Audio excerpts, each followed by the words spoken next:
آمش نے بیان کیا، ان سے ابراہیم نے، ان سے اسود نے اور ان سے عائشہ رضی اللہ عنہا نے بیان کیا کہ ایک مرتبہ رسول اللہ صلی اللہ علیہ وسلم نے قربانی کے لیے بیت اللہ بکریاں بھیجی تھیں۔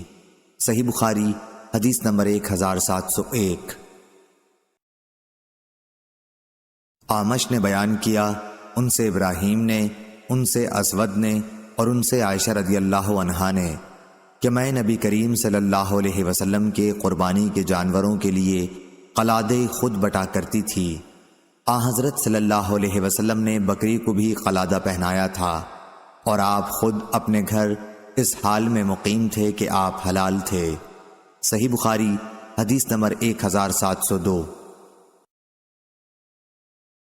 حماد نے بیان کیا، ان سے منصور بن معتمر نے دوسری سند اور ہم سے محمد بن کثیر نے بیان کیا، انہیں سفیان نے خبر دی، انہیں منصور نے، انہیں ابراہیم نے، انہیں اسود نے اور ان سے عائشہ رضی اللہ عنہا نے بیان کیا کہ میں نبی کریم صلی اللہ علیہ وسلم کی بکریوں کے قلادے خود بٹا کرتی تھی۔ حضرت صلی اللہ علیہ وسلم انہیں بیت اللہ کے لیے بھیج دیتے اور خود حلال ہی ہونے کی حالت میں اپنے گھر ٹھہرے رہتے۔ صحیح بخاری حدیث نمبر 1703۔ زکریہ نے بیان کیا، ان سے عامر نے، ان سے مسروق نے اور ان سے عائشہ رضی اللہ عنہا نے بیان کیا کہ میں نے رسول اللہ صلی اللہ علیہ وسلم کی قربانی کے لیے خود قلادے بٹے ہیں۔ ان کی مراد احرام سے پہلے کے قلادوں سے تھی۔ صحیح بخاری حدیث نمبر 1704۔ قاسم نے بیان کیا، ان سے ام المومنین حضرت عائشہ رضی اللہ عنہا نے بیان کیا کہ میرے پاس جو اون تھی اس کے ہار میں نے قربانی کے جانوروں کے لیے خود بٹے تھے۔ صحیح بخاری حدیث نمبر 1705۔ عبد الاعلیٰ نے خبر دی، انہیں معمر نے، انہیں یحییٰ بن ابی کثیر نے، انہیں اکرمہ نے، انہیں ابو ہریرہ رضی اللہ عنہ نے کہ نبی کریم صلی اللہ علیہ وسلم نے ایک آدمی کو دیکھا کہ وہ قربانی کا اونٹ لیے جا رہا ہے۔ آپ نے فرمایا کہ اس پر سوار ہو جا۔ اس نے کہا کہ یہ تو قربانی کا ہے، تو آپ نے پھر فرمایا کہ سوار ہو جا۔ ابو ہریرہ رضی اللہ عنہ نے کہا کہ پھر میں نے دیکھا کہ وہ اس پر سوار ہے اور نبی کریم صلی اللہ علیہ وسلم کے ساتھ چل رہا ہے اور جوتے کا ہار اس اونٹ کی گردن میں ہے۔ اس روایت کی مطابقت محمد بن بشار نے کی ہے۔ ہم سے عثمان بن عمر نے بیان کیا، ہم کو علی بن مبارک نے خبر دی، انہیں یحییٰ نے، انہیں اکرمہ نے اور انہیں ابو ہریرہ رضی اللہ عنہ نے نبی کریم صلی اللہ علیہ وسلم سے مثل سابق حدیث کے۔ صحیح بخاری حدیث نمبر 1706۔ سفیان نے بیان کیا، ان سے ابن ابی نجیح نے، ان سے مجاہد نے، ان سے عبد الرحمن بن ابی لیلہ نے اور ان سے حضرت علی رضی اللہ عنہ نے بیان کیا کہ مجھے رسول اللہ صلی اللہ علیہ وسلم نے ان قربانی کے جانوروں کے جھول اور ان کے چمڑے کو صدقہ کرنے کا حکم دیا تھا جن کی قربانی میں نے کر دی تھی۔ صحیح بخاری حدیث نمبر 1707۔ موسیٰ بن عقبہ نے بیان کیا، ان سے نافع نے کہ ابن عمر رضی اللہ عنہ نے ابن زبیر رضی اللہ عنہ کے عہد خلافت میں حجۃ الحروریہ کے سال حج کا ارادہ کیا تو ان سے کہا گیا کہ لوگوں میں باہم قتل خون ہونے والا ہے اور ہم کو خطرہ اس کا ہے کہ آپ کو مفسد لوگ حج سے روک دیں۔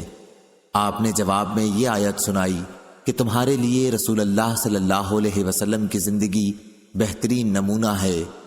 اس وقت میں بھی وہی کام کروں گا جو حضرت صلی اللہ علیہ وسلم نے کیا تھا۔ میں تمہیں گواہ بناتا ہوں کہ میں نے اپنے پر عمرہ واجب کر لیا۔ پھر جب آپ بیدا کے بالائی حصے تک پہنچے تو فرمایا حج اور عمرہ تو ایک ہی ہے۔ میں تمہیں گواہ بناتا ہوں کہ عمرے کے ساتھ میں نے حج کو بھی جمع کر لیا ہے۔ پھر آپ نے ایک ہدی بھی ساتھ لے لی جسے ہار پہنایا گیا تھا۔ آپ نے اسے خرید لیا یہاں تک کہ آپ مکہ آئے تو بیت اللہ کا طواف اور صفا مروہ کی سعی کی۔ اس سے زیادہ اور کچھ نہیں کیا۔ جو چیزیں احرام کی وجہ سے ان پر حرام تھیں ان میں سے کسی سے قربانی کے دن تک وہ حلال نہیں ہوئے۔ پھر سر منڈوایا اور قربانی کی وجہ یہ سمجھتے تھے کہ اپنا پہلا طواف کر کے انہوں نے حج اور عمرہ دونوں کا طواف پورا کر لیا ہے۔ پھر آپ نے کہا کہ نبی کریم صلی اللہ علیہ وسلم نے بھی اسی طرح کیا تھا۔ صحیح بخاری حدیث نمبر 1708۔ عمرہ بنت عبد الرحمن نے بیان کیا کہ میں نے عائشہ رضی اللہ عنہا سے سنا، انہوں نے بتلایا کہ ہم رسول کریم صلی اللہ علیہ وسلم کے ساتھ حج کے لیے نکلے تو ذی القعدہ میں سے 5 دن باقی رہے تھے۔ ہم صرف حج کا ارادہ لے کر نکلے تھے۔ جب ہم مکے کے قریب پہنچے تو رسول کریم صلی اللہ علیہ وسلم نے حکم دیا کہ جن لوگوں کے ساتھ قربانی نہ ہو وہ جب طواف کر لیں اور صفا و مروہ کی سعی بھی کر لیں تو حلال ہو جائیں گے۔ حضرت عائشہ رضی اللہ عنہا نے کہا کہ قربانی کے دن ہمارے گھر گائے کا گوشت لایا گیا تو میں نے کہا کہ یہ کیا ہے؟ لانے والے نے بتلایا کہ رسول کریم صلی اللہ علیہ وسلم نے اپنی بیویوں کی طرف سے یہ قربانی کی ہے۔ یحییٰ نے کہا کہ میں نے یہ حدیث قاسم سے بیان کی، انہوں نے کہا عمرہ نے یہ حدیث ٹھیک بیان کی ہے۔ صحیح بخاری حدیث نمبر 1709۔ عبید اللہ بن عمر نے بیان کیا، ان سے نافع نے کہ عبداللہ رضی اللہ عنہ نہر کرنے کی جگہ نہر کرتے تھے۔ عبید اللہ نے بتایا کہ مراد نبی کریم صلی اللہ علیہ وسلم کے نہر کرنے کی جگہ سے تھی۔ صحیح بخاری حدیث نمبر 1710۔ موسیٰ بن عقبہ نے بیان کیا، ان سے نافع نے کہ ابن عمر رضی اللہ عنہ اپنی قربانی کے جانور کو مزدلفہ سے آخر رات میں منی بھجوا دیتے۔ یہ قربانیاں جن میں حاجی لوگ نیز غلام اور آزاد دونوں طرح کے لوگ ہوتے اس مقام میں لے جاتے جہاں حضرت صلی اللہ علیہ وسلم نہر کیا کرتے تھے۔ صحیح بخاری حدیث نمبر 1711۔ وہیب نے بیان کیا، ان سے ایوب نے، ان سے ابو قلابہ نے، ان سے انس بن مالک رضی اللہ عنہ نے، اور انہوں نے مختصر حدیث بیان کی اور یہ بھی بیان کیا کہ نبی کریم صلی اللہ علیہ وسلم نے 7 اونٹ کھڑے کر کے اپنے ہاتھ سے نہر کیے اور مدینہ میں 2 چت قبرے سینگ دار مینڈھوں کی قربانی کی۔ صحیح بخاری حدیث نمبر 1712۔ یزید بن زری نے بیان کیا، ان سے یونس نے، ان سے زیاد بن جبیر نے کہ میں نے دیکھا کہ عبداللہ بن عمر رضی اللہ عنہ ایک شخص کے پاس آئے جو اپنا اونٹ بٹھا کر نہر کر رہا تھا۔ عبداللہ رضی اللہ عنہ نے فرمایا کہ اسے کھڑا کر اور باندھ دے، پھر نہر کر، کہ یہی رسول اللہ صلی اللہ علیہ وسلم کی سنت ہے۔ شعبہ نے یونس سے بیان کیا کہ مجھے زیاد نے خبر دی۔ صحیح بخاری حدیث نمبر 1713۔ وہیب نے بیان کیا، ان سے ایوب نے، ان سے ابو قلابہ نے اور ان سے انس رضی اللہ عنہ نے کہ نبی کریم صلی اللہ علیہ وسلم نے ظہر کی نماز مدینے میں 4 رکعت پڑھی اور عصر کی ذوالحلیفہ میں 2 رکعت۔ رات آپ نے وہیں گزاری، پھر جب صبح ہوئی تو آپ اپنی اونٹنی پر سوار ہو کر تہلیل و تسبیح کرنے لگے۔ جب بیدا پہنچے تو آپ نے دونوں حج اور عمرے کے لیے ایک ساتھ تلبیہ کہا۔ جب مکہ پہنچے اور عمرہ ادا کر لیا تو صحابہ رضی اللہ عنہم کو حکم دیا کہ حلال ہو جائیں۔ حضرت صلی اللہ علیہ وسلم نے خود اپنے ہاتھ سے 7 اونٹ کھڑے کر کے نہر کیے اور مدینے میں 2 چت قبرے سینگوں والے مینڈھے ذبح کیے۔ صحیح بخاری حدیث نمبر 1714۔ اسماعیل نے بیان کیا، ان سے ایوب نے، ان سے ابو قلابہ نے اور ان سے انس بن مالک رضی اللہ عنہ نے کہ نبی کریم صلی اللہ علیہ وسلم نے ظہر کی نماز مدینے میں 4 رکعت اور عصر کی ذوالحلیفہ میں 2 رکعات پڑھی تھیں۔ ایوب نے ایک شخص کے واسطے سے بروایت انس رضی اللہ عنہ کہا، پھر آپ نے وہیں رات گزاری، صبح ہوئی تو فجر کی نماز پڑھی اور اپنی اونٹنی پر سوار ہو گئے۔ پھر جب مقام بیدا پہنچے تو عمرہ اور حج دونوں کا نام لے کر لبیک پکارا۔ صحیح بخاری حدیث نمبر 1715۔ ابن ابی نجیح نے خبر دی، انہیں مجاہد نے، انہیں عبد الرحمن بن ابی لیلہ نے اور ان سے حضرت علی رضی اللہ عنہ نے بیان کیا کہ نبی کریم صلی اللہ علیہ وسلم نے مجھے قربانی کے اونٹوں کی دیکھ بھال کے لیے بھیجا، اس لیے میں نے ان کی دیکھ بھال کی۔ پھر آپ نے مجھے حکم دیا تو میں نے ان کے گوشت تقسیم کیے، پھر آپ نے مجھے حکم دیا تو میں نے ان کے جھول اور چمڑے بھی تقسیم کر دیے۔ سفیان نے کہا کہ مجھ سے عبد الکریم نے بیان کیا، ان سے مجاہد نے، ان سے عبد الرحمن بن ابی لیلہ نے، اور ان سے علی رضی اللہ عنہ نے بیان کیا کہ مجھے نبی کریم صلی اللہ علیہ وسلم نے حکم دیا تھا کہ میں قربانی کے اونٹوں کی دیکھ بھال کروں اور ان میں سے کوئی چیز قصائی کی مزدوری میں نہ دوں۔ صحیح بخاری حدیث نمبر 1716۔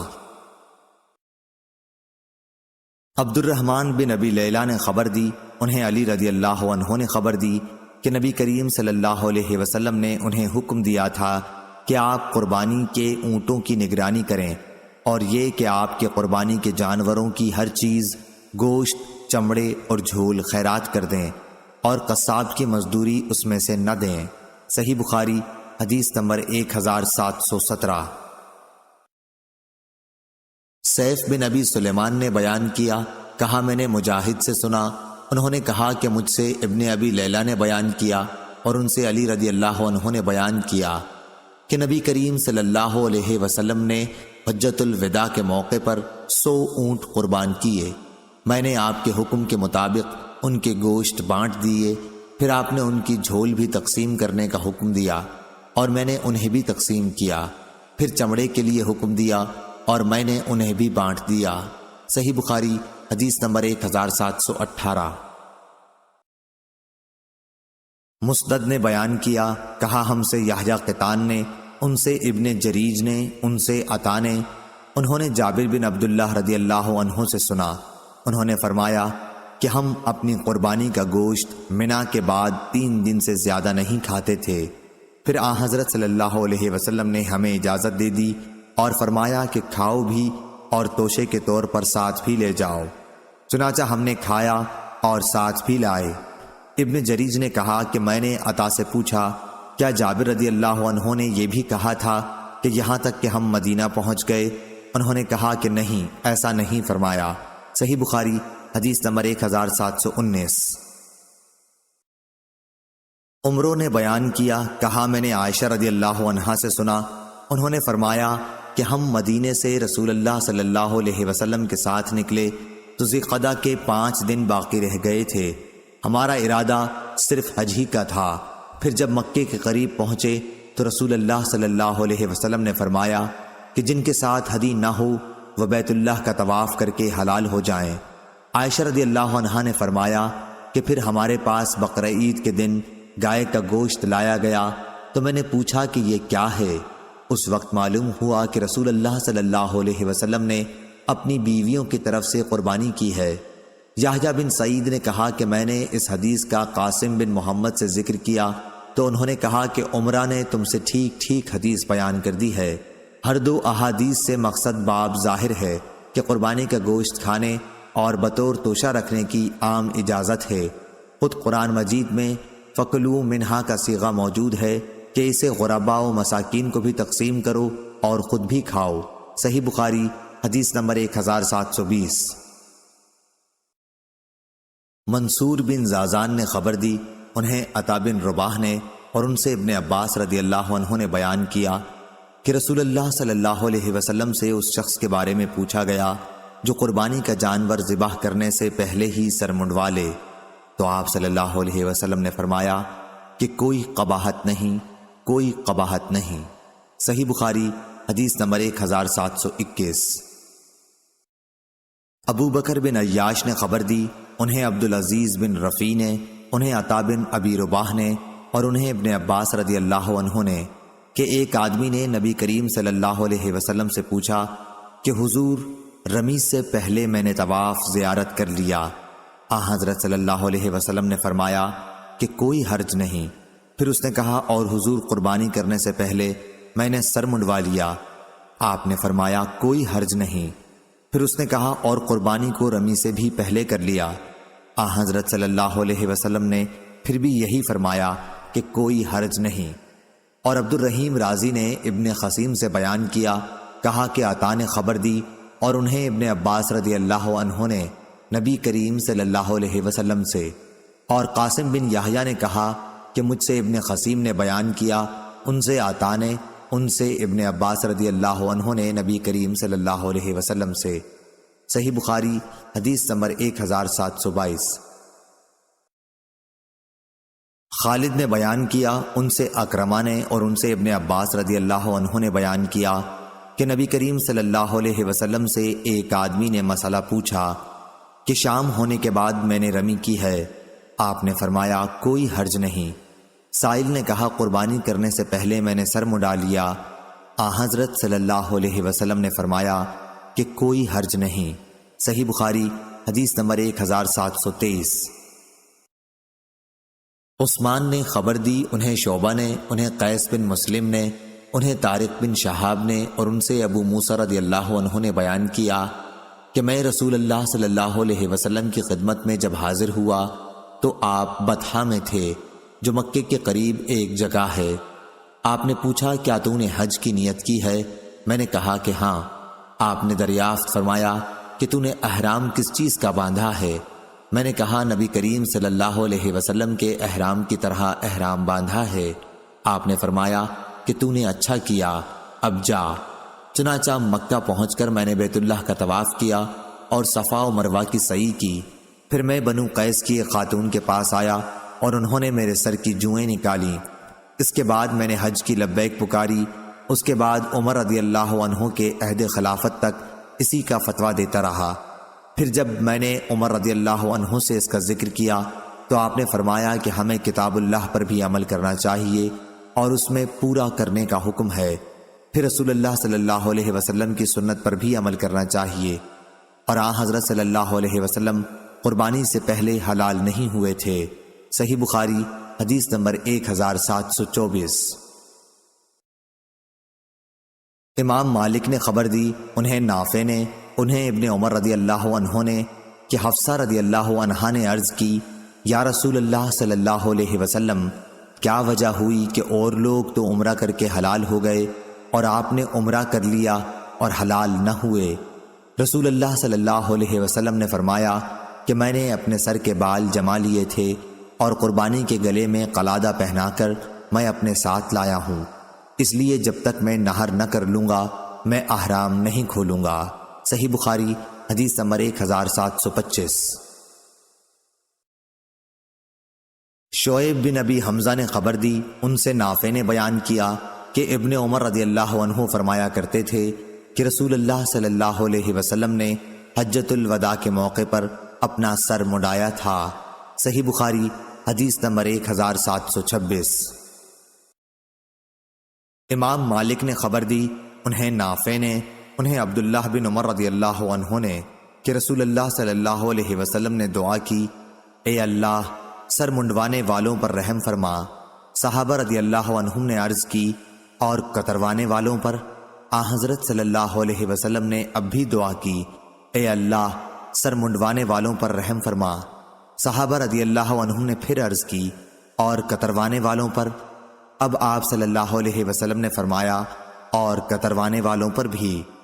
لیث نے کہا کہ مجھ سے نافع نے بیان کیا کہ حضرت صلی اللہ علیہ وسلم نے فرمایا اللہ نے سر منڈوانے والوں پر رحم کیا 1 یا 2 مرتبہ۔ انہوں نے بیان کیا کہ عبید اللہ نے کہا مجھ سے نافع نے بیان کیا کہ 4تھی مرتبہ حضرت صلی اللہ علیہ وسلم نے فرمایا کہ کتروانے والوں پر بھی۔ صحیح بخاری حدیث نمبر 1727۔ عمارہ بن قعقاع نے بیان کیا، ان سے ابو زرع نے اور ان سے ابو ہریرہ رضی اللہ عنہ نے کہ رسول اللہ صلی اللہ علیہ وسلم نے دعا فرمائی، اے اللہ سر منڈوانے والوں کی مغفرت فرما۔ صحابہ رضی اللہ عنہم نے عرض کیا اور کتروانے والوں کے لیے بھی یہی دعا فرمائیے، لیکن حضرت صلی اللہ علیہ وسلم نے اس مرتبہ بھی یہی فرمایا، اے اللہ سر منڈوانے والوں کی مغفرت کر۔ پھر صحابہ رضی اللہ عنہم نے عرض کیا اور کتروانے والوں کی بھی۔ تیسری مرتبہ حضرت صلی اللہ علیہ وسلم نے فرمایا اور کتروانے والوں کی بھی مغفرت فرما۔ صحیح بخاری حدیث نمبر 1728۔ عبداللہ بن محمد بن اسما نے بیان کیا، کہا ہم سے جویریہ ابن اسما نے، ان سے نافع نے کہ عبداللہ بن عمر رضی اللہ عنہ نے فرمایا نبی کریم صلی اللہ علیہ وسلم اور آپ کے بہت سے اصحاب نے سر منڈوایا تھا، لیکن بعض نے کتروایا بھی تھا۔ صحیح بخاری حدیث نمبر 1729۔ طاؤس نے بیان کیا، ان سے حضرت عبداللہ بن عباس رضی اللہ عنہ اور ان سے معاویہ رضی اللہ عنہ نے کہ میں نے رسول اللہ صلی اللہ علیہ وسلم کے بال قینچی سے کاٹے تھے۔ صحیح بخاری حدیث نمبر 1730۔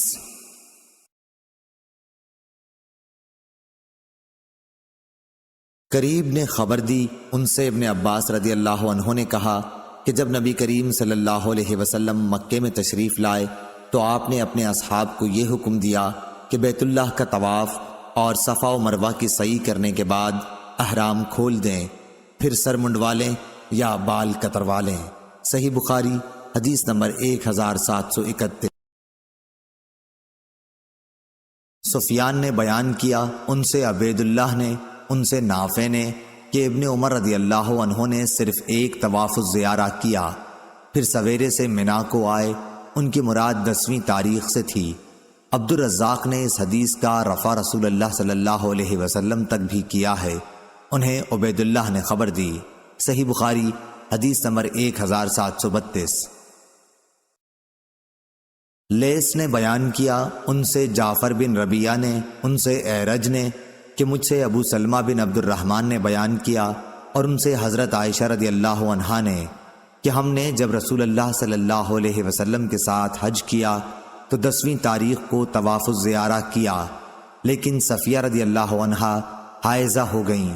پھر حضرت صلی اللہ علیہ وسلم نے ان سے وہی چاہا جو شوہر اپنی بیوی سے چاہتا ہے، تو میں نے کہا کہ یا رسول اللہ وہ حائضہ ہیں۔ آپ نے اس پر فرمایا کہ اس نے تو ہمیں روک دیا۔ پھر جب لوگوں نے کہا یا رسول اللہ انہوں نے 10ویں تاریخ کو طواف الزیارہ کر لیا تھا، آپ نے فرمایا پھر چلے چلو۔ قاسم، عروہ اور اسود سے بواسطہ ام المومنین حضرت عائشہ صدیقہ رضی اللہ عنہا روایت ہے کہ ام المومنین صفیہ رضی اللہ عنہا نے 10ویں تاریخ کو طواف الزیارہ کیا تھا۔ صحیح بخاری حدیث نمبر 1733۔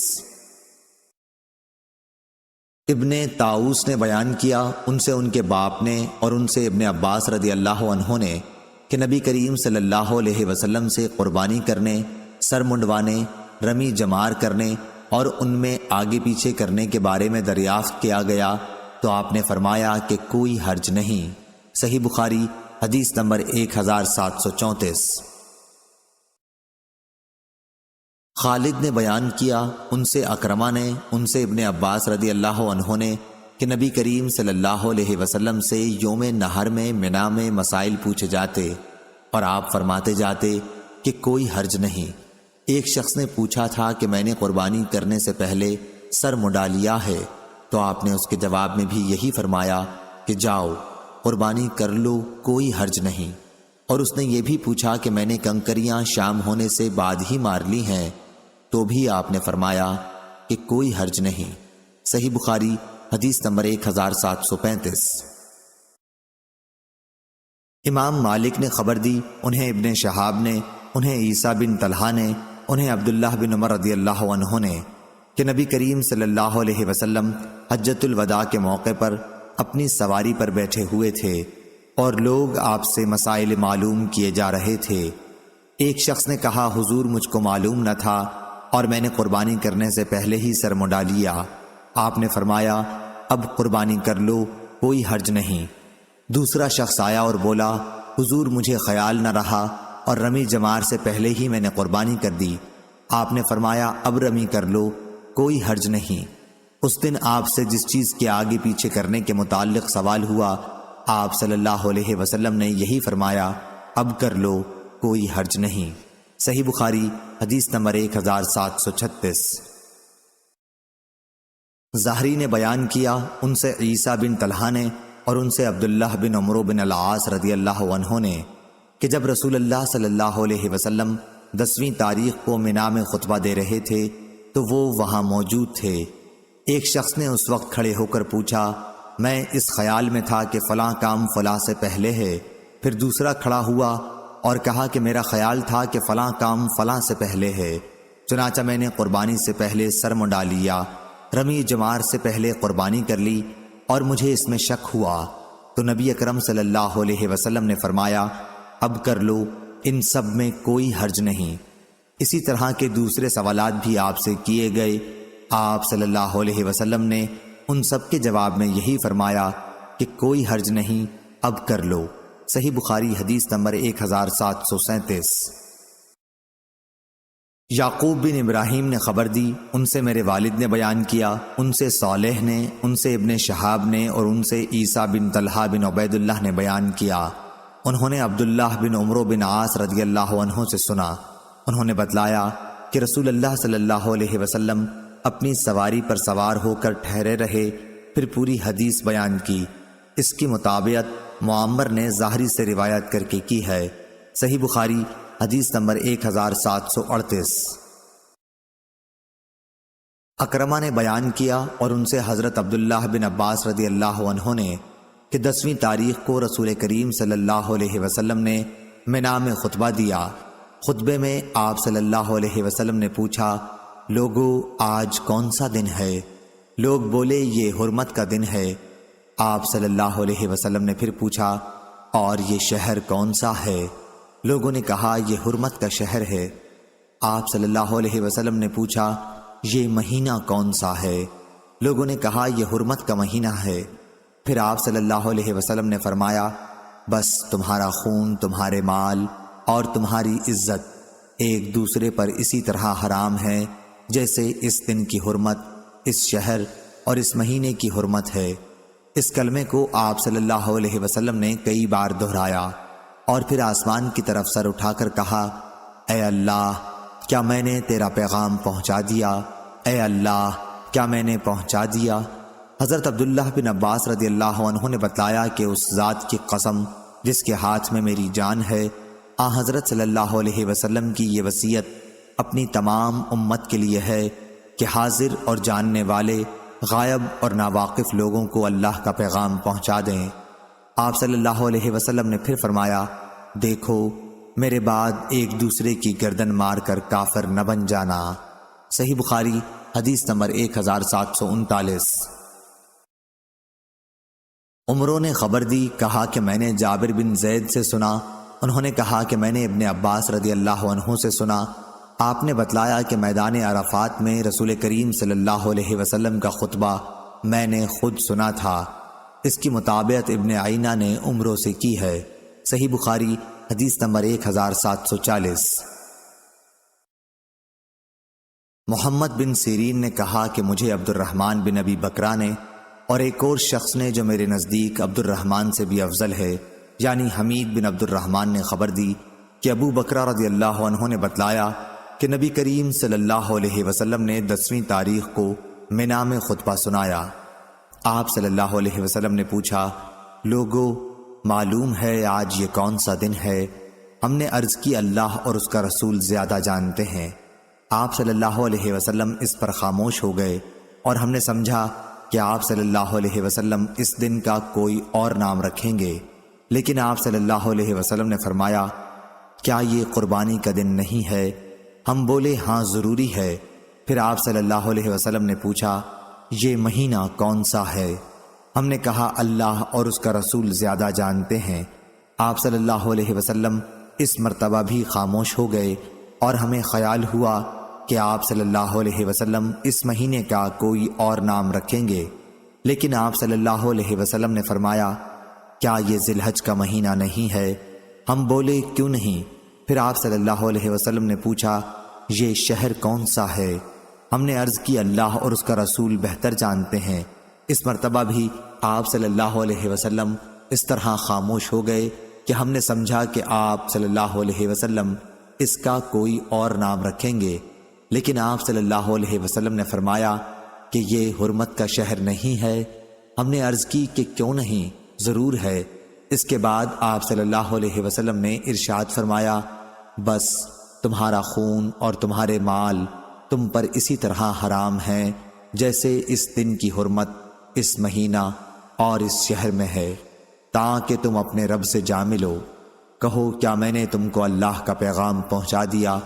لوگوں نے کہا کہ ہاں۔ آپ صلی اللہ علیہ وسلم نے فرمایا، اے اللہ تو گواہ رہنا، اور ہاں یہاں موجود غائب کو پہنچا دیں، کیونکہ بہت سے لوگ جن تک یہ پیغام پہنچے گا سننے والوں سے زیادہ پیغام کو یاد رکھنے والے ثابت ہوں گے، اور میرے بعد کافر نہ بن جانا کہ ایک دوسرے کی ناحق گردنیں مارنے لگو۔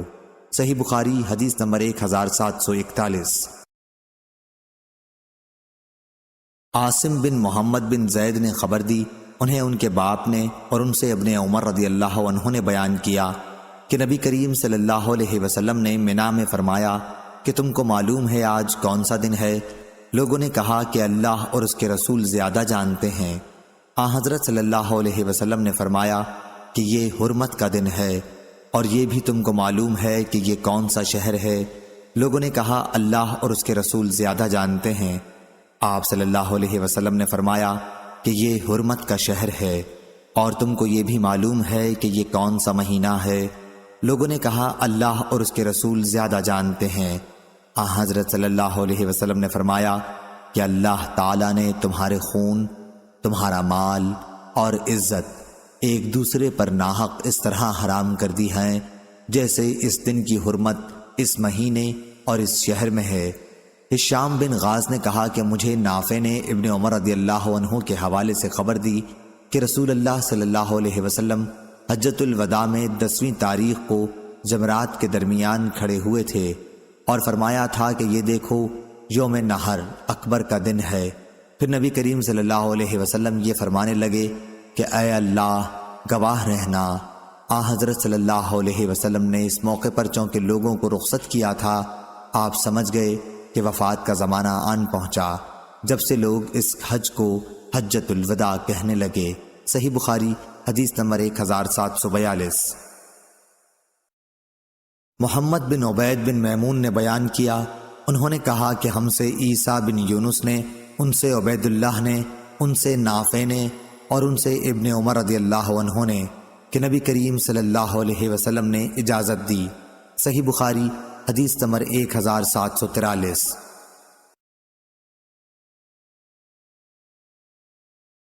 عبید اللہ نے بیان کیا، کہا کہ مجھ سے نافع نے بیان کیا اور ان سے ابن عمر رضی اللہ عنہ نے کہ عباس رضی اللہ عنہ نے نبی کریم صلی اللہ علیہ وسلم سے منا کی راتوں میں حاجیوں کو پانی پلانے کے لیے مکہ میں رہنے کی اجازت چاہی تو آپ نے ان کو اجازت دے دی۔ اس روایت کے مطابق محمد بن عبداللہ کے ساتھ ابو اسامہ، عقبہ بن خالد اور ابو زمرہ نے کی ہے۔ صحیح بخاری حدیث نمبر 1745۔ مسعر نے بیان کیا، ان سے وبرا نے کہ میں نے حضرت عبداللہ بن عمر رضی اللہ عنہ سے پوچھا کہ میں کنکریاں کس وقت ماروں؟ تو آپ نے فرمایا کہ جب تمہارا امام مارے تو تم بھی مارو۔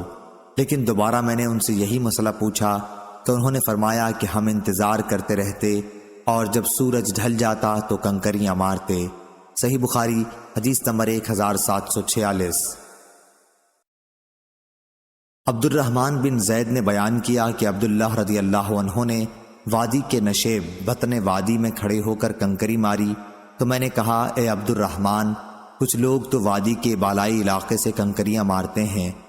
اس کا جواب انہوں نے یہ دیا کہ اس ذات کی قسم جس کے سوا کوئی معبود نہیں، یہی بطن وادی ان کے کھڑے ہونے کی جگہ ہے رمی کرتے وقت جن پر سورہ بقرہ نازل ہوئی تھی۔ عبداللہ بن ولید نے بیان کیا کہ ان سے سفیان سوری نے اور ان سے آمش نے یہی حدیث بیان کی۔ صحیح بخاری حدیث نمبر 1747۔ شعبہ نے بیان کیا، ان سے حکم بن عتبہ نے، ان سے ابراہیم نخعی نے، ان سے عبد الرحمن بن یزید نے کہ عبداللہ بن مسعود رضی اللہ عنہ جمرہ کبریٰ کے پاس پہنچے تو کعبے کو آپ نے بائیں طرف کیا اور منا کو دائیں طرف، پھر 7 کنکریوں سے رمی کی اور فرمایا کہ جن پر سورہ بقرہ نازل ہوئی تھی انہوں نے بھی اسی طرح رمی کی تھی، یعنی رسول اللہ صلی اللہ علیہ وسلم۔ صحیح بخاری حدیث نمبر 1748۔ حکم بن عطیبہ نے بیان کیا، ان سے ابراہیم نخعی نے، ان سے عبد الرحمن بن یزید نے کہ انہوں نے حضرت عبداللہ بن مسعود رضی اللہ عنہ کے ساتھ حج کیا۔ انہوں نے دیکھا کہ جمرہ عقبہ کی 7 کنکریوں کے ساتھ رمی کے وقت آپ نے بیت اللہ کو تو اپنی بائیں طرف اور منا کو دائیں طرف کر لیا، پھر فرمایا کہ یہی ان کا بھی مقام تھا جن پر سورہ بقرہ نازل ہوئی تھی، یعنی نبی کریم صلی اللہ علیہ وسلم۔ صحیح بخاری حدیث نمبر 1749۔ سلیمان اعمش نے بیان کیا، کہا کہ میں نے حجاج سے سنا، وہ ممبر پر سورتوں کا یوں نام لے رہا تھا: وہ سورہ جس میں بقرہ گائے کا ذکر آیا ہے، وہ سورہ جس میں آل عمران کا ذکر آیا ہے، وہ سورہ جس میں نساء عورتوں کا ذکر آیا ہے۔ اعمش نے کہا، میں نے اس کا ذکر حضرت ابراہیم نخعی رحمہ اللہ سے کیا تو انہوں نے فرمایا کہ مجھ سے عبد الرحمن بن یزید نے بیان کیا کہ جب حضرت عبداللہ بن مسعود رضی اللہ عنہ نے جمرہ عقبہ کی رمی کی تو وہ ان کے ساتھ تھے۔ اس وقت وہ وادی کے نشیب میں اتر گئے، اور جب درخت کے جو اس وقت وہاں پر تھا برابر نیچے اس کے سامنے ہو کر 7 کنکریوں سے رمی کی، ہر کنکری کے ساتھ اللہ اکبر کہتے جاتے تھے۔ پھر فرمایا، قسم ہے اس کی جس ذات کے سوا کوئی معبود نہیں، یہیں وہ ذات بھی کھڑی ہوئی تھی جس پر سورہ بقرہ نازل ہوئی۔ صحیح بخاری حدیث نمبر 1750۔ یونس نے ظاہری سے بیان کیا، ان سے سالم نے کہ حضرت عبداللہ بن عمر رضی اللہ عنہ پہلے جمرہ کی رمی 7 کنکریوں کے ساتھ کرتے اور ہر کنکری پر اللہ اکبر کہتے تھے، پھر آگے بڑھتے اور ایک نرم ہموار زمین پر پہنچ کر قبلہ رخ کھڑے ہو جاتے۔ اسی طرح دیر تک کھڑے دونوں ہاتھ اٹھا کر دعا کرتے، پھر جمرہ وسطیٰ کی رمی کرتے، پھر بائیں طرف بڑھتے اور ایک ہموار زمین پر قبلہ رخ ہو کر کھڑے ہو جاتے۔ یہاں بھی دیر تک کھڑے کھڑے دونوں ہاتھ اٹھا کر دعائیں کرتے رہتے۔ اس کے بعد والے نشیب سے جمرہ عقبہ کی رمی کرتے۔ اس کے بعد آپ کھڑے نہ ہوتے بلکہ واپس چلے آتے اور فرماتے کہ میں نے نبی کریم صلی اللہ علیہ وسلم کو اسی طرح کرتے دیکھا تھا۔ صحیح بخاری حدیث نمبر 1751۔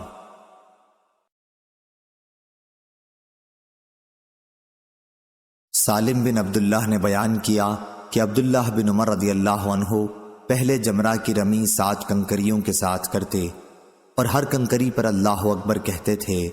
اس کے بعد آگے بڑھتے اور ایک نرم ہموار زمین پر قبلہ رخ کھڑے ہو جاتے، دعائیں کرتے رہتے اور دونوں ہاتھوں کو اٹھاتے، پھر جمرہ وسطیٰ کی رمی بھی اسی طرح کرتے اور بائیں طرف آگے بڑھ کر ایک نرم زمین پر قبلہ رخ کھڑے ہو جاتے، بہت دیر تک اسی طرح کھڑے ہو کر دعائیں کرتے رہتے، پھر جمرہ عقبہ کی رمی بطن وادی سے کرتے، لیکن وہاں ٹھہرتے نہیں تھے۔ آپ فرماتے تھے کہ میں نے رسول اللہ صلی اللہ علیہ وسلم کو اسی طرح کرتے دیکھا ہے۔ صحیح بخاری حدیث نمبر 1752۔ یونس نے خبر دی اور انہیں ظاہری نے کہ رسول کریم صلی اللہ علیہ وسلم جب اس جمرہ کی رمی کرتے جو منا کی مسجد کے نزدیک ہے تو 7 کنکریوں سے رمی کرتے اور ہر کنکری کے ساتھ تکبیر کہتے، پھر آگے بڑھتے اور قبلہ رخ کھڑے ہو کر دونوں ہاتھ اٹھا کر دعائیں کرتے تھے۔ پھر یہاں آپ صلی اللہ علیہ وسلم بہت دیر تک کھڑے رہتے تھے، پھر جمرہ ثانیہ وسطیٰ کے پاس آتے، یہاں بھی 7 کنکریوں سے رمی کرتے اور ہر کنکری کے ساتھ اللہ اکبر کہتے، پھر بائیں طرف نالے کے قریب اتر جاتے اور وہاں بھی قبلہ رخ کھڑے ہوتے اور ہاتھوں کو اٹھا کر دعا کرتے رہتے، پھر جمرہ عقبہ کے پاس آتے اور یہاں بھی 7 کنکریوں سے رمی کرتے اور ہر کنکری کے ساتھ اللہ اکبر کہتے۔ اس کے بعد واپس ہو جاتے، یہاں آپ دعا کے لیے ٹھہرتے نہیں تھے۔ ظاہری نے کہا کہ میں نے سالم سے سنا، وہ بھی اسی طرح اپنے والد ابن عمر رضی اللہ عنہ سے نبی کریم صلی اللہ علیہ وسلم کی حدیث بیان کرتے تھے، اور یہ کہ حضرت عبداللہ بن عمر رضی اللہ عنہ خود بھی اسی طرح کیا کرتے تھے۔ صحیح بخاری حدیث نمبر 1753۔ عبد الرحمن بن قاسم نے بیان کیا کہ میں نے حضرت عائشہ رضی اللہ عنہا سے سنا، وہ فرماتی تھیں کہ میں نے خود اپنے ہاتھوں سے رسول اللہ صلی اللہ علیہ وسلم کے جب آپ صلی اللہ علیہ وسلم نے احرام باندھنا چاہا خوشبو لگائی تھی۔ اس طرح احرام کھولتے وقت بھی جب آپ صلی اللہ علیہ وسلم نے طواف الزیارہ سے پہلے احرام کھولنا چاہا تھا، آپ نے ہاتھ پھیلا کر خوشبو لگانے کی کیفیت بتائی۔ صحیح بخاری حدیث نمبر 1754۔ سفیان بن عینہ نے بیان کیا، ان سے ابن طاؤس نے، ان سے ان کے والد نے اور ان سے ابن عباس رضی اللہ عنہ نے بیان کیا کہ لوگوں کو اس کا حکم تھا کہ ان کا آخری وقت بیت اللہ کے ساتھ ہو، یعنی طواف وداع کریں، البتہ حائضہ سے یہ معاف ہو گیا تھا۔ صحیح بخاری حدیث نمبر 1755۔ ابن وہب نے خبر دی، انہیں عمرو بن حارث نے، انہیں قتادہ نے اور ان سے انس بن مالک رضی اللہ عنہ نے بیان کیا کہ نبی کریم صلی اللہ علیہ وسلم نے ظہر، عصر، مغرب اور عشاء پڑھی، پھر تھوڑی دیر محصب میں سو رہے، اس کے بعد سوار ہو کر بیت اللہ تشریف لے گئے اور وہاں طواف زیارہ عمرو بن حارث کے ساتھ کیا۔ صحیح بخاری حدیث نمبر 1756۔ امام مالک نے خبر دی، انہیں عبد الرحمن بن قاسم نے، انہیں ان کے والد نے اور انہیں حضرت عائشہ رضی اللہ عنہا نے کہ نبی کریم صلی اللہ علیہ وسلم کی زوجہ مطہرہ صفیہ بنت حی رضی اللہ عنہا حجۃ الوداع کے موقع پر حائضہ ہو گئیں، تو میں نے اس کا ذکر حضرت صلی اللہ علیہ وسلم سے کیا۔ آپ صلی اللہ علیہ وسلم نے فرمایا کہ پھر تو یہ ہمیں روکیں گی۔ لوگوں نے کہا کہ انہوں نے طواف افاضہ کر لیا ہے، تو آپ صلی اللہ علیہ وسلم نے فرمایا کہ پھر کوئی فکر نہیں۔ صحیح بخاری حدیث نمبر 1757۔ ابو نعمان نے بیان کیا کہ ان سے حماد نے، ان سے ایوب نے، ان سے اکرمہ نے کہ مدینے کے لوگوں نے ابن عباس رضی اللہ عنہ سے ایک عورت کے متعلق پوچھا کہ جو طواف کرنے کے بعد حائضہ ہو گئی تھی۔ آپ نے انہیں بتایا کہ انہیں ٹھہرنے کی ضرورت نہیں بلکہ چلی جائیں، لیکن پوچھنے والوں نے کہا ہم ایسا نہیں کریں گے کہ آپ کی بات پر عمل تو کریں اور زید بن ثابت رضی اللہ عنہ کی بات چھوڑ دیں۔ ابن عباس رضی اللہ عنہ نے فرمایا کہ جب تم مدینہ پہنچ جاؤ تو یہ مسئلہ وہاں اکابر صحابہ رضی اللہ عنہم سے پوچھنا۔ چنانچہ جب یہ لوگ مدینہ آئے تو پوچھا۔ جن اکابر سے پوچھا گیا تھا ان میں ام سلیم رضی اللہ عنہا بھی تھیں، اور انہوں نے ان کے جواب میں وہی صفیہ رضی اللہ عنہا کی حدیث بیان کی۔ اس حدیث کو خالد اور قتادہ نے بھی اکرمہ سے روایت کیا ہے۔ صحیح بخاری حدیث نمبر 1758، 1759۔ ابن طاؤس نے بیان کیا، ان سے ان کے باپ نے اور ان سے ابن عباس رضی اللہ عنہ نے بیان کیا کہ عورت کو اس کی اجازت ہے کہ اگر وہ طواف افاضہ، طواف زیارت کر چکی ہو اور پھر طواف وداع سے پہلے حیض آ جائے تو اپنے گھر واپس چلی جائے۔ صحیح بخاری حدیث نمبر 1760۔ کہا میں نے ابن عمر کو کہتے سنا کہ اس عورت کے لیے واپسی نہیں۔ اس کے بعد میں نے ان سے سنا آپ فرماتے تھے کہ نبی کریم صلی اللہ علیہ وسلم نے عورتوں کو اس کی اجازت دی ہے۔ صحیح بخاری حدیث نمبر 1761۔ ابو عوانہ نے بیان کیا، ان سے منصور نے، ان سے ابراہیم نخعی نے، ان سے اسود نے اور ان سے حضرت عائشہ رضی اللہ عنہا نے بیان کیا کہ ہم نبی کریم صلی اللہ علیہ وسلم کے ساتھ نکلے، ہماری نیت حج کے سوا اور کچھ نہ تھی۔ پھر جب نبی کریم صلی اللہ علیہ وسلم مکہ پہنچے تو آپ صلی اللہ علیہ وسلم نے بیت اللہ کا طواف اور صفا اور مروہ کی سعی کی، لیکن آپ صلی اللہ علیہ وسلم نے احرام نہیں کھولا کیونکہ آپ صلی اللہ علیہ وسلم کے ساتھ قربانی تھی۔ آپ صلی اللہ علیہ وسلم کے ساتھ آپ کی بیویوں نے اور دیگر اصحاب نے بھی طواف کیا، اور جن کے ساتھ قربانی نہیں تھی انہوں نے اس طواف و سعی کے بعد احرام کھول دیا، لیکن حضرت عائشہ رضی اللہ عنہا حائضہ ہو گئی تھیں۔ سب نے اپنے حج کے تمام مناسک ادا کر لیے تھے۔ پھر جب لیلۃ الحصبہ یعنی روانگی کی رات آئی تو حضرت عائشہ رضی اللہ عنہا نے عرض کی، یا رسول اللہ صلی اللہ علیہ وسلم، آپ کے تمام ساتھی حج اور عمرہ دونوں کر کے جا رہے ہیں، صرف میں عمرے سے محروم ہوں۔ آپ صلی اللہ علیہ وسلم نے فرمایا کہ اچھا، جب ہم آئے تھے تو تم حیض کی وجہ سے بیت اللہ کا طواف نہیں کر سکی تھیں؟ میں نے کہا کہ نہیں۔ آپ صلی اللہ علیہ وسلم نے فرمایا کہ پھر اپنے بھائی کے ساتھ تنعیم چلی جا اور وہاں سے عمرے کا احرام باندھ اور عمرہ کر، ہم تمہارا فلاں جگہ انتظار کریں گے۔ چنانچہ میں اپنے بھائی عبد الرحمن کے ساتھ تنعیم گئی اور وہاں سے احرام باندھا۔ اسی طرح صفیہ بنت حی رضی اللہ عنہا بھی حائضہ ہو گئی تھیں۔ نبی کریم صلی اللہ علیہ وسلم نے انہیں از راہ محبت فرمایا، اقری حلقی، تو ہمیں روک لے گی؟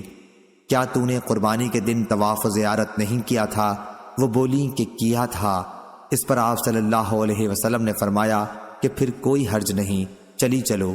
میں جب آپ صلی اللہ علیہ وسلم تک پہنچی تو آپ صلی اللہ علیہ وسلم مکے کے بالائی علاقے پر چڑھ رہے تھے اور میں اتر رہی تھی، یا یہ کہا کہ میں چڑھ رہی تھی اور حضور صلی اللہ علیہ وسلم اتر رہے تھے۔ مسند کی روایت میں رسول اللہ صلی اللہ علیہ وسلم کے کہنے پر ہاں کے بجائے نہیں ہے۔ اس کی مطابقت جریر نے منصور کے واسطے سے نہیں کے ذکر میں کی ہے۔ صحیح بخاری حدیث نمبر 1762۔ عبدالعزیز بن رفیع نے بیان کیا کہ میں نے انس بن مالک رضی اللہ عنہ سے پوچھا، مجھے وہ حدیث بتائیے جو آپ کو رسول اللہ صلی اللہ علیہ وسلم سے یاد ہو کہ انہوں نے 8ویں ذی الحج کے دن ظہر کی نماز کہاں پڑھی تھی؟ انہوں نے کہا منا میں۔ میں نے پوچھا اور روانگی کے دن عصر کہاں پڑھی تھی؟ انہوں نے فرمایا کہ ابطح میں، اور تم اسی طرح کرو جس طرح تمہارے حاکم لوگ کرتے ہوں تاکہ فتنہ واقع نہ ہو۔ صحیح بخاری حدیث نمبر 1763۔ قتادہ نے بیان کیا اور ان سے انس بن مالک رضی اللہ عنہ نے بیان کیا کہ ظہر، عصر، مغرب، عشاء نبی کریم صلی اللہ علیہ وسلم نے پڑھی اور تھوڑی دیر کے لیے محصب میں سو رہے، پھر بیت اللہ کی طرف سوار ہو کر گئے اور طواف کیا۔ یہاں طواف الزیارہ مراد ہے۔ صحیح بخاری حدیث نمبر 1764۔ سفیان نے بیان کیا، ان سے ہشام بن عروہ نے، ان سے ان کے والد نے، اور ان سے حضرت عائشہ رضی اللہ عنہا نے بیان کیا کہ آن حضرت صلی اللہ علیہ وسلم منا سے کوچ کر کے یہاں محصب میں اس لیے اترے تھے تاکہ آسانی کے ساتھ مدینے کو نکل سکیں۔ آپ کی مراد ابطح میں اترنے سے تھی۔ صحیح بخاری حدیث نمبر 1765۔ عمرو نے عطا بن ابی رباح سے بیان کیا اور ان سے ابن عباس رضی اللہ عنہ نے بیان کیا کہ محصب میں اترنا حج کی کوئی عبادت نہیں ہے، یہ تو صرف رسول اللہ صلی اللہ علیہ وسلم کے قیام کی جگہ تھی۔ صحیح بخاری حدیث نمبر 1766۔ موسیٰ بن عقبہ نے بیان کیا، ان سے نافع نے کہ حضرت عبداللہ بن عمر رضی اللہ عنہ مکہ جاتے وقت ذی طوا کی دونوں پہاڑیوں کے درمیان رات گزارتے تھے اور پھر اس پہاڑی سے ہو کر گزرتے جو مکے کے اوپر کی طرف ہے، اور جب مکے میں حج یا عمرے کا احرام باندھنے آتے تو اپنی اونٹنی مسجد کے دروازے پر لا کر بٹھاتے، پھر حجر اسود کے پاس آتے اور یہیں سے طواف شروع کرتے۔ طواف 7 چکروں میں ختم ہوتا، جس کے شروع میں رمل کرتے اور 4 میں معمول کے مطابق چلتے۔ طواف کے بعد 2 رکعت نماز پڑھتے، پھر ڈیرا پر واپس ہونے سے پہلے صفا اور مروہ کی دوڑ کرتے۔ جب حج یا عمرہ کر کے مدینہ واپس ہوتے تو ذوالحلیفہ کے میدان میں سواری بٹھاتے، جہاں نبی کریم صلی اللہ علیہ وسلم بھی مکے سے مدینہ واپس ہوتے ہوئے اپنی سواری بٹھایا کرتے تھے۔ صحیح بخاری حدیث نمبر 1767۔ خالد بن حارث نے بیان کیا، انہوں نے کہا کہ عبید اللہ سے محصب کے بارے میں پوچھا گیا تو انہوں نے نافع سے بیان کیا کہ رسول اللہ صلی اللہ علیہ وسلم اور حضرت عمر اور ابن عمر رضی اللہ عنہم نے محصب میں قیام فرمایا تھا۔ نافع سے روایت ہے کہ حضرت عبداللہ بن عمر رضی اللہ عنہ محصب میں ظہر اور عصر پڑھتے تھے۔ میرا خیال ہے کہ انہوں نے مغرب پڑھنے کا بھی ذکر کیا۔ خالد نے بیان کیا کہ عشاء میں مجھے کوئی شک نہیں، اس کے پڑھنے کا ذکر ضرور کیا، پھر تھوڑی دیر کے لیے وہاں سو رہتے۔ نبی کریم صلی اللہ علیہ وسلم سے بھی ایسا ہی مذکور ہے۔ صحیح بخاری حدیث نمبر 1768۔ نافع نے بیان کیا کہ حضرت عبداللہ بن عمر رضی اللہ عنہ جب مدینے سے مکہ آتے تو ذی طوا میں رات گزارتے، اور جب صبح ہوتی تو مکہ میں داخل ہوتے۔ اسی طرح مکہ سے واپسی میں بھی ذی طوا سے گزرتے اور وہیں رات گزارتے، اور فرماتے کہ نبی کریم صلی اللہ علیہ وسلم بھی اسی طرح کرتے تھے۔ صحیح بخاری حدیث نمبر 1769۔ عمرو بن دینار نے بیان کیا اور ان سے حضرت عبداللہ بن عباس رضی اللہ عنہ نے بیان کیا کہ ذوالمجاز اور عکاظ عہد جاہلیت کے بازار تھے۔ جب اسلام آیا تو گویا لوگوں نے جاہلیت کے ان بازاروں میں خرید و فروخت کو برا خیال کیا۔ اس پر سورہ بقرہ کی یہ آیت نازل ہوئی، تمہارے لیے کوئی حرج نہیں اگر تم اپنے رب کے فضل کی تلاش کرو۔ یہ حج کے زمانے کے لیے تھا۔ صحیح بخاری حدیث نمبر 1770۔ ابراہیم نخعی نے بیان کیا، ان سے اسود نے اور ان سے حضرت عائشہ رضی اللہ عنہا نے بیان کیا کہ مکے سے روانگی کی رات صفیہ رضی اللہ عنہا حائضہ تھیں۔ انہوں نے کہا کہ ایسا معلوم ہوتا ہے کہ میں ان لوگوں کے روکنے کا باعث بن جاؤں گی۔ پھر نبی کریم صلی اللہ علیہ وسلم نے کہا، عقری حلقی، کیا تو نے قربانی کے دن طواف الزیارہ کیا تھا؟ اس نے کہا، جی ہاں کر لیا تھا۔ آپ صلی اللہ علیہ وسلم نے فرمایا کہ پھر چلو۔ صحیح بخاری حدیث نمبر 1771۔ آمش نے بیان کیا، ان سے ابراہیم نخعی نے، ان سے اسود نے اور ان سے عائشہ رضی اللہ عنہا نے بیان کیا کہ ہم رسول اللہ صلی اللہ علیہ وسلم کے ساتھ حجۃ الوداع میں مدینہ سے نکلے تو ہماری زبانوں پر صرف حج کا ذکر تھا۔ جب ہم مکہ پہنچ گئے تو آپ صلی اللہ علیہ وسلم نے ہمیں احرام کھول دینے کا حکم دیا۔ افعال عمرہ کے بعد جن کے ساتھ قربانی نہیں تھی، روانگی کی رات صفیہ بنت حی رضی اللہ عنہا حائضہ ہو گئیں۔ حضرت صلی اللہ علیہ وسلم نے اس پر فرمایا، عقری حلقی، ایسا معلوم ہوتا ہے کہ تم ہمیں روکنے کا باعث بنو گی۔ پھر آپ صلی اللہ علیہ وسلم نے پوچھا، کیا قربانی کے دن تم نے طواف الزیارہ کر لیا تھا؟ انہوں نے کہا کہ ہاں۔ اس پر آپ صلی اللہ علیہ وسلم نے فرمایا کہ پھر چلی چلو۔ عائشہ رضی اللہ عنہا نے اپنے متعلق کہا کہ میں نے کہا، یا رسول اللہ صلی اللہ علیہ وسلم، میں نے احرام نہیں کھولا ہے۔ آپ صلی اللہ علیہ وسلم نے فرمایا کہ تم تنعیم سے عمرے کا احرام باندھ لو اور عمرہ کر لو۔ چنانچہ عائشہ رضی اللہ عنہا کے ساتھ ان کے بھائی گئے۔ عائشہ رضی اللہ عنہا نے فرمایا کہ ہم رات کے آخر میں واپس لوٹ رہے تھے کہ آپ صلی اللہ علیہ وسلم سے ملاقات ہوئی۔ آپ صلی اللہ علیہ وسلم نے فرمایا تھا کہ ہم تمہارا انتظار فلاں جگہ کریں گے۔ صحیح بخاری حدیث نمبر 1772۔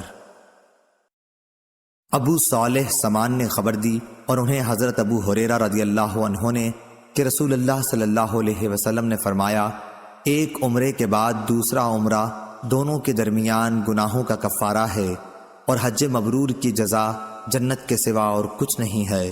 صحیح بخاری حدیث نمبر 1773۔ ابن جریج نے خبر دی کہ اکرمہ بن خالد نے حضرت ابن عمر رضی اللہ عنہ سے حج سے پہلے عمرہ کرنے کے بارے میں پوچھا تو انہوں نے کہا کہ کوئی حرج نہیں۔ اکرمہ نے کہا، حضرت ابن عمر رضی اللہ عنہ نے بتلایا کہ نبی کریم صلی اللہ علیہ وسلم نے حج کرنے سے پہلے عمرہ ہی کیا تھا۔ اور ابراہیم بن سعد نے محمد بن اسحاق سے بیان کیا، ان سے اکرمہ بن خالد نے بیان کیا کہ میں نے حضرت عبداللہ بن عمر رضی اللہ عنہ سے پوچھا، پھر یہی حدیث بیان کی۔ صحیح بخاری حدیث نمبر 1774۔ مجاہد نے بیان کیا کہ میں اور عروہ بنت زبیر مسجد نبوی میں داخل ہوئے۔ وہاں عبداللہ بن عمر رضی اللہ عنہ حضرت عائشہ رضی اللہ عنہا کے حجرے کے پاس بیٹھے ہوئے تھے۔ کچھ لوگ مسجد نبوی میں اشراق کی نماز پڑھ رہے تھے۔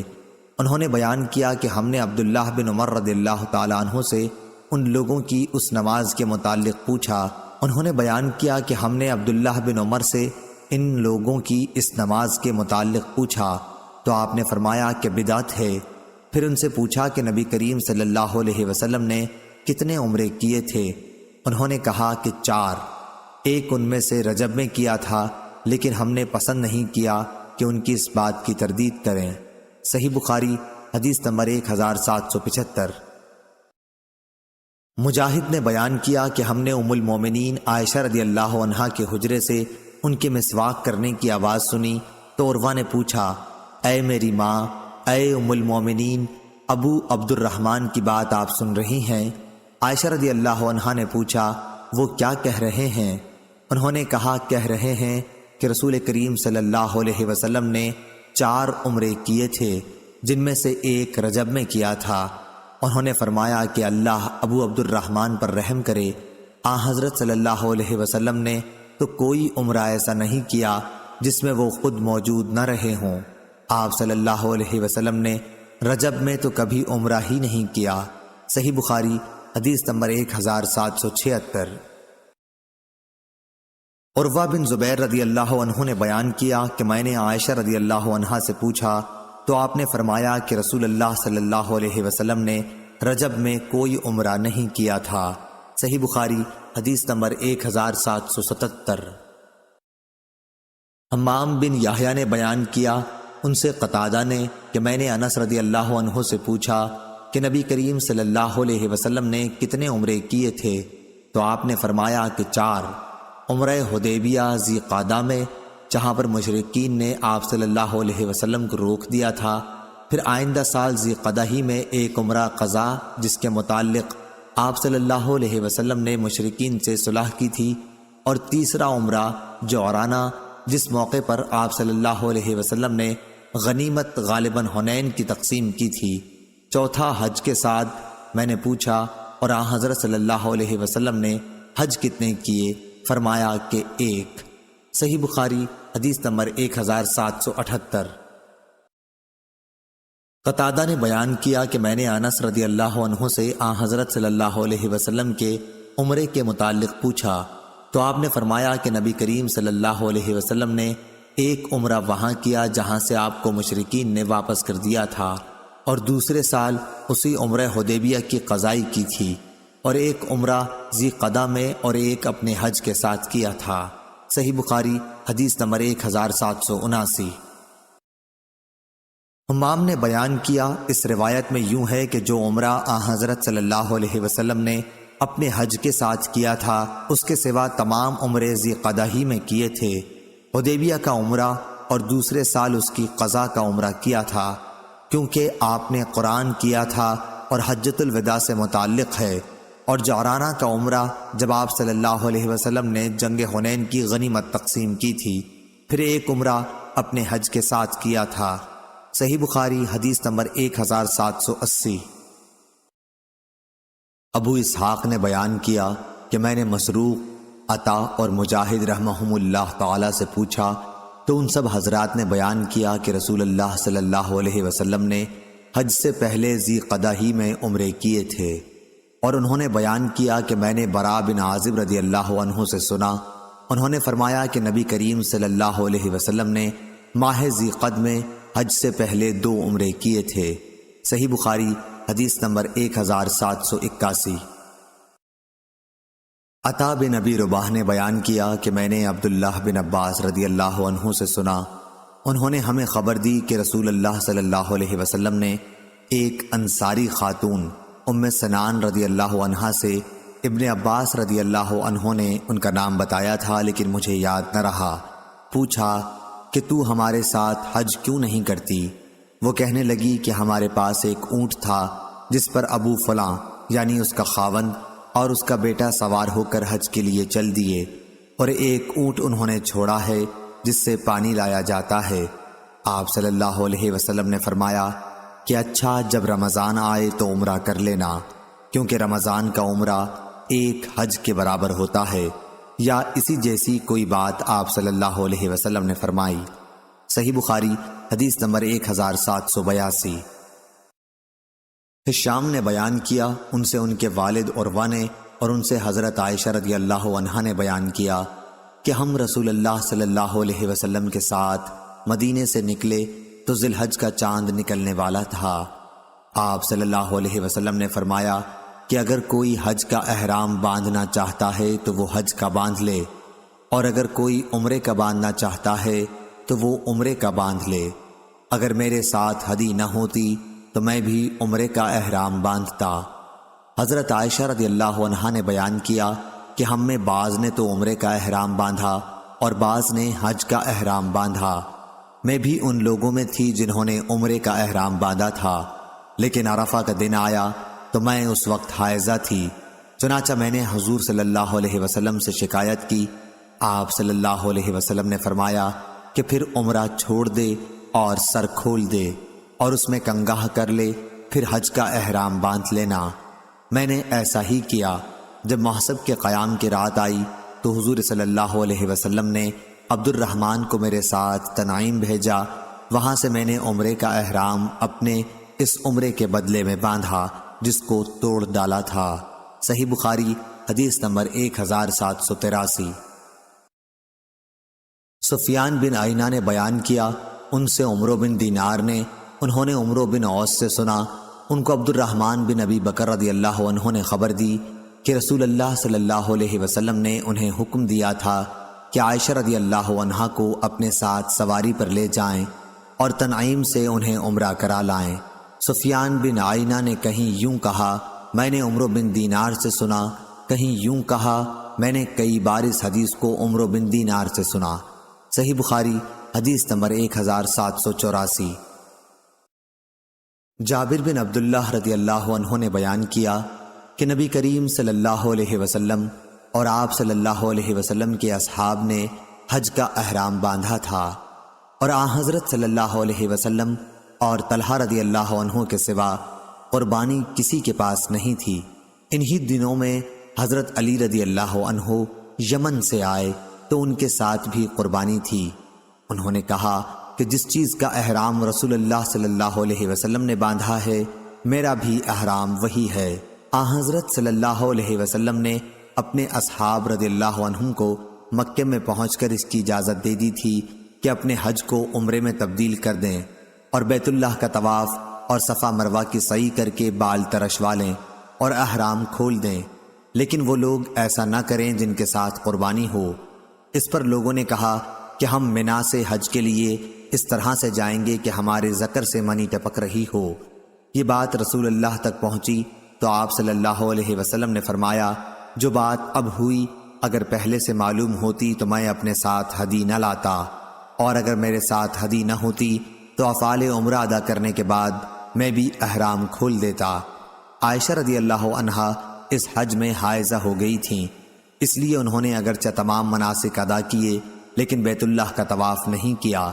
پھر جب وہ پاک ہو گئیں اور طواف کر لیا تو عرض کی، یا رسول اللہ صلی اللہ علیہ وسلم، سب لوگ حج اور عمرہ دونوں کر کے واپس ہو رہے ہیں لیکن میں صرف حج کر سکی ہوں۔ آپ نے اس پر عبد الرحمن بن ابی بکر رضی اللہ عنہ سے کہا کہ انہیں ہمراہ لے کر تنعیم جائیں اور عمرہ کرا لائیں۔ یہ عمرہ حج کے بعد ذی الحج کے ہی مہینے میں ہوا تھا۔ حضرت صلی اللہ علیہ وسلم جب جمرہ عقبہ کی رمی کر رہے تھے تو سراقہ بن مالک بن جاشم آپ صلی اللہ علیہ وسلم کی خدمت میں حاضر ہوئے اور پوچھا، یا رسول اللہ، کیا یہ عمرہ اور حج کے درمیان احرام کھول دینا صرف آپ صلی اللہ علیہ وسلم ہی کے لیے ہے؟ حضرت صلی اللہ علیہ وسلم نے فرمایا کہ نہیں، بلکہ ہمیشہ کے لیے ہے۔ صحیح بخاری حدیث نمبر 1785۔ ہشام بن عروہ نے بیان کیا، کہا کہ مجھے میرے والد عروہ نے خبر دی، کہا کہ مجھے عائشہ رضی اللہ عنہا نے خبر دی۔ انہوں نے کہا کہ ذی الحج کا چاند نکلنے والا تھا کہ ہم رسول اللہ صلی اللہ علیہ وسلم کے ساتھ مدینے سے حج کے لیے چلے۔ حضرت صلی اللہ علیہ وسلم نے فرمایا کہ جو عمرے کا احرام باندھنا چاہے وہ عمرے کا باندھ لے، اور جو حج کا باندھنا چاہے وہ حج کا باندھ لے۔ اگر میں اپنے ساتھ قربانی نہ لاتا تو میں بھی عمرے کا ہی احرام باندھتا۔ چنانچہ بہت سے لوگوں نے عمرے کا احرام باندھا اور بہتوں نے حج کا۔ میں بھی ان لوگوں میں تھی جنہوں نے عمرے کا احرام باندھا تھا، مگر میں مکے میں داخل ہونے سے پہلے حائضہ ہو گئی۔ عرفہ کا دن آ گیا اور ابھی میں حائضہ ہی تھی۔ اس کا رونا میں رسول اللہ صلی اللہ علیہ وسلم کے سامنے روئی۔ آپ صلی اللہ علیہ وسلم نے فرمایا کہ عمرہ چھوڑ دے اور سر کھول لے اور کنگاہ کر لے، پھر حج کا احرام باندھ لینا۔ چنانچہ میں نے ایسا ہی کیا۔ اس کے بعد جب محسب کی رات آئی تو حضرت صلی اللہ علیہ وسلم نے میرے ساتھ عبد الرحمن کو تنعیم بھیجا۔ وہ مجھے اپنی سواری پر پیچھے بٹھا کر لے گئے۔ وہاں سے عائشہ رضی اللہ عنہا نے اپنے چھوڑے ہوئے عمرے کے بجائے دوسرے عمرے کا احرام باندھا۔ اس طرح اللہ تعالیٰ نے ان کا بھی حج اور عمرہ دونوں ہی پورے کر دیے۔ نہ تو اس کے لیے انہیں قربانی لانی پڑی، نہ صدقہ دینا پڑا، اور نہ روزہ رکھنا پڑا۔ صحیح بخاری حدیث نمبر 1786۔ ابن عون نے بیان کیا، ان سے قاسم بن محمد نے، اور دوسری روایت میں ابن عون ابراہیم سے روایت کرتے ہیں اور وہ اسود سے۔ انہوں نے بیان کیا کہ حضرت عائشہ رضی اللہ عنہا نے کہا، یا رسول اللہ صلی اللہ علیہ وسلم، لوگ تو 2 نسک حج اور عمرہ کر کے واپس ہو رہے ہیں اور میں نے صرف 1 نسک حج کیا ہے۔ اس پر ان سے کہا گیا کہ پھر انتظار کریں اور جب پاک ہو جائیں تو تنعیم جا کر وہاں سے عمرے کا احرام باندھیں، پھر ہم سے فلاں جگہ آ ملیں۔ اور یہ کہ اس عمرے کا ثواب تمہارے خرچ اور محنت کے مطابق ملے گا۔ صحیح بخاری حدیث نمبر 1787۔ افلاح بن حمید نے بیان کیا، ان سے قاسم بن محمد نے اور ان سے حضرت عائشہ رضی اللہ عنہا نے بیان کیا کہ حج کے مہینوں اور آداب میں ہم حج کا احرام باندھ کر مدینے سے چلے اور مقام صرف میں پڑاؤ کیا۔ نبی کریم صلی اللہ علیہ وسلم نے اپنے اصحاب سے فرمایا کہ جس کے ساتھ قربانی نہ ہو اور وہ چاہے کہ اپنے حج کے احرام کو عمرے سے بدل دے تو وہ ایسا کر سکتا ہے، لیکن جس کے ساتھ قربانی ہے وہ ایسا نہیں کر سکتا۔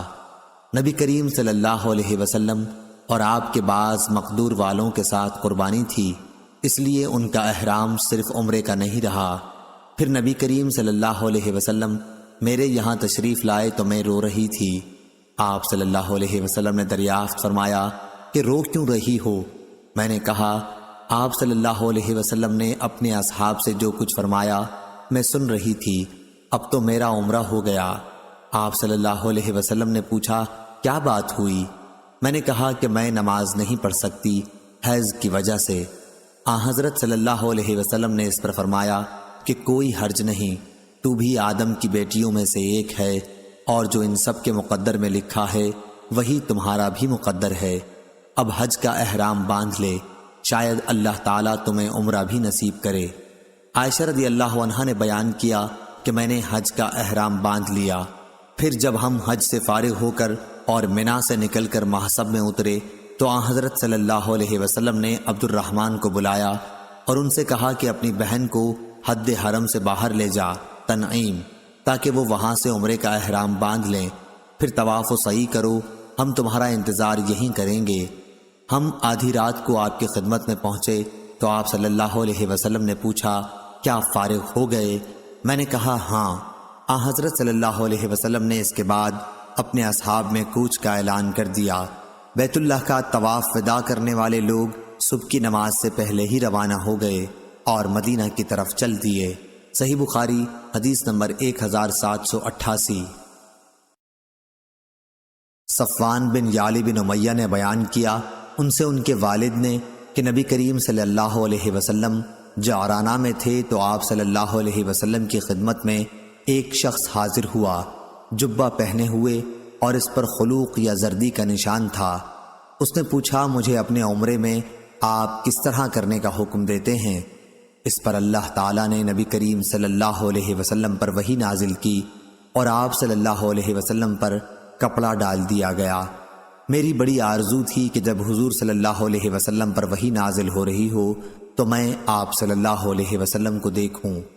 عمر رضی اللہ عنہ نے فرمایا یہاں آؤ، نبی کریم صلی اللہ علیہ وسلم پر جب وحی نازل ہو رہی ہو اس وقت تم حضور صلی اللہ علیہ وسلم کو دیکھنے کے آرزو مند ہو؟ میں نے کہا ہاں۔ انہوں نے کپڑے کا کنارہ اٹھایا اور میں نے اس میں سے آپ صلی اللہ علیہ وسلم کو دیکھا۔ آپ زور زور سے خراٹے لے رہے تھے۔ میرا خیال ہے کہ انہوں نے بیان کیا جیسے اونٹ کے سانس کی آواز ہوتی ہے۔ پھر جب وحی اترنی بند ہوئی تو آپ صلی اللہ علیہ وسلم نے فرمایا کہ پوچھنے والا کہاں ہے جو عمرے کا حال پوچھتا تھا؟ اپنا جبہ اتار دے، خلوق کے اثر کو دھو ڈال اور زعفران کی زردی صاف کر لے، اور جس طرح حج میں کرتے ہو اسی طرح اس میں بھی کرو۔ صحیح بخاری حدیث نمبر 1789۔ امام مالک نے خبر دی، انہیں ہشام بن عروہ نے، انہیں ان کے والد عروہ بن زبیر نے کہ میں نے نبی کریم صلی اللہ علیہ وسلم کی زوجہ مطہرہ عائشہ صدیقہ رضی اللہ عنہا سے پوچھا جبکہ ابھی میں نوعمر تھا کہ اللہ تعالیٰ کا ارشاد ہے صفا اور مروہ دونوں اللہ تعالیٰ کی نشانیاں ہیں، اس لیے جو شخص بیت اللہ کا حج یا عمرہ کرے اس کے لیے ان کی سعی کرنے میں کوئی گناہ نہیں، اس لیے میں سمجھتا ہوں کہ اگر کوئی ان کی سعی نہ کرے تو اس پر کوئی گناہ نہ ہوگا۔ یہ سن کر حضرت عائشہ صدیقہ رضی اللہ عنہا نے فرمایا کہ ہرگز نہیں، اگر مطلب یہ ہوتا جیسا کہ تم بتا رہے ہو پھر تو ان کی سعی نہ کرنے میں واقعی کوئی حرج نہیں تھا، لیکن یہ آیت تو انصار کے بارے میں نازل ہوئی ہے جو منات بت کے نام کا احرام باندھتے تھے جو قدید کے مقابل میں رکھا ہوا تھا۔ وہ صفا اور مروہ کی سعی کو اچھا نہیں سمجھتے تھے۔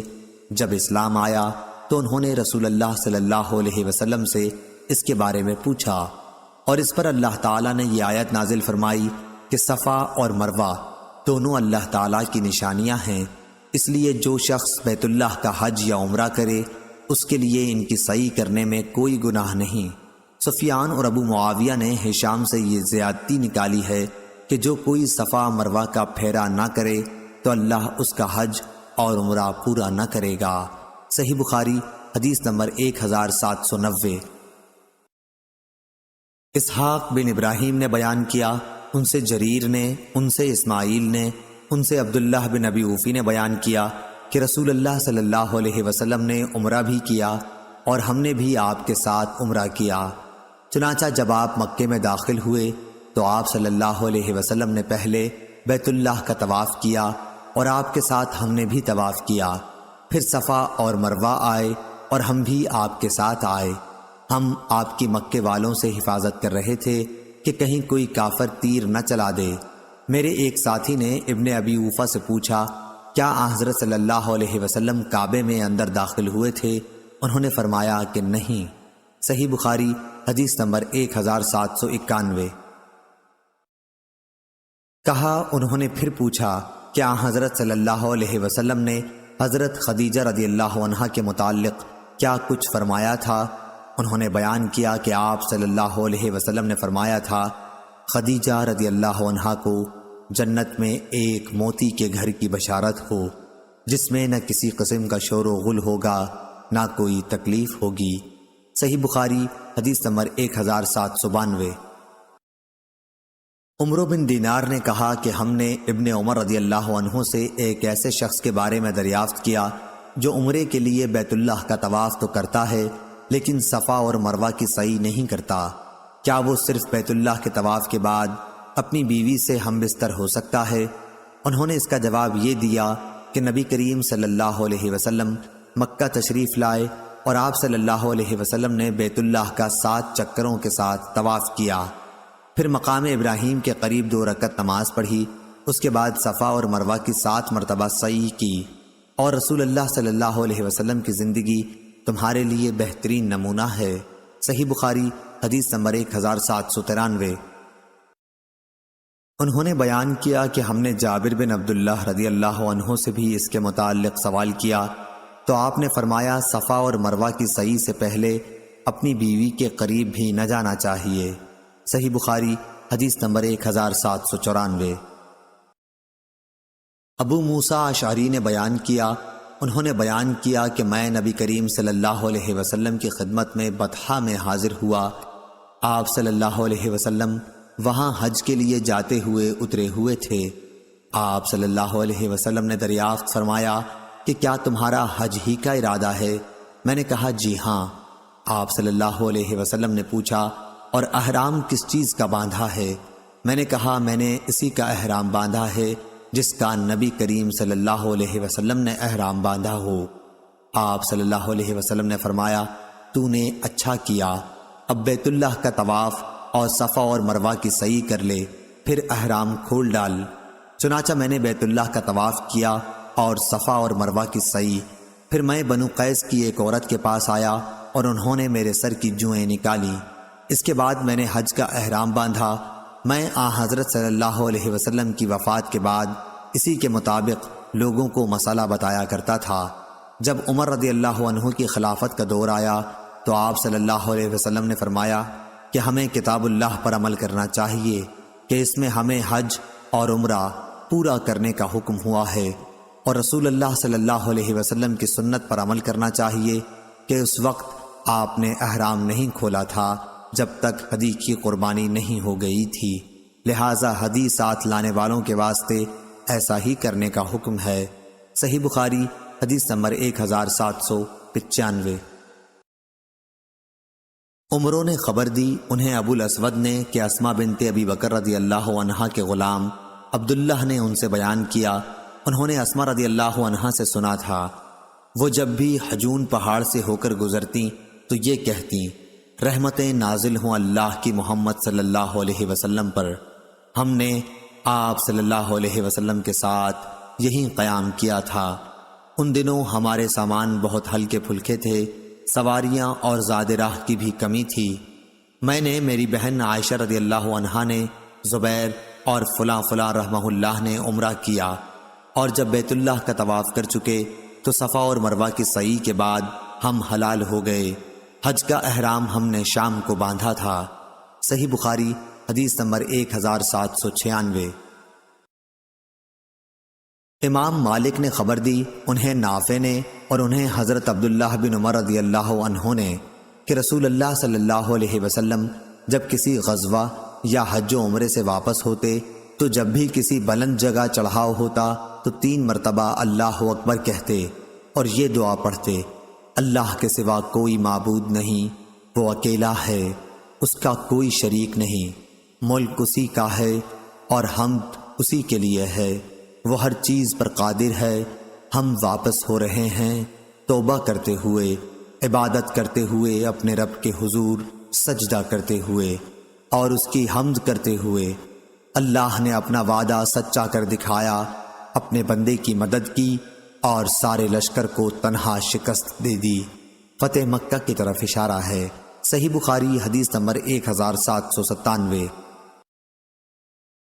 خالد نے بیان کیا، ان سے اکرمہ نے اور ان سے ابن عباس رضی اللہ عنہ نے بیان کیا کہ جب نبی کریم صلی اللہ علیہ وسلم مکہ تشریف لائے تو بنو عبد المطلب کے چند بچوں نے آپ صلی اللہ علیہ وسلم کا استقبال کیا۔ آپ صلی اللہ علیہ وسلم نے ایک بچے کو اپنی سواری کے آگے بٹھا لیا اور دوسرے کو پیچھے۔ صحیح بخاری حدیث نمبر 1798۔ انس بن عیاض نے بیان کیا، ان سے عبید اللہ نے، ان سے نافع نے اور ان سے حضرت عبداللہ بن عمر رضی اللہ عنہ نے، کہ نبی کریم رسول اللہ صلی اللہ علیہ وسلم جب مکہ تشریف لے جاتے تو مسجد شجرہ میں نماز پڑھتے اور جب واپس ہوتے تو ذوالحلیفہ کی وادی کے نشیب میں نماز پڑھتے۔ آپ صلی اللہ علیہ وسلم صبح تک ساری رات وہیں رہتے۔ صحیح بخاری حدیث نمبر 1799۔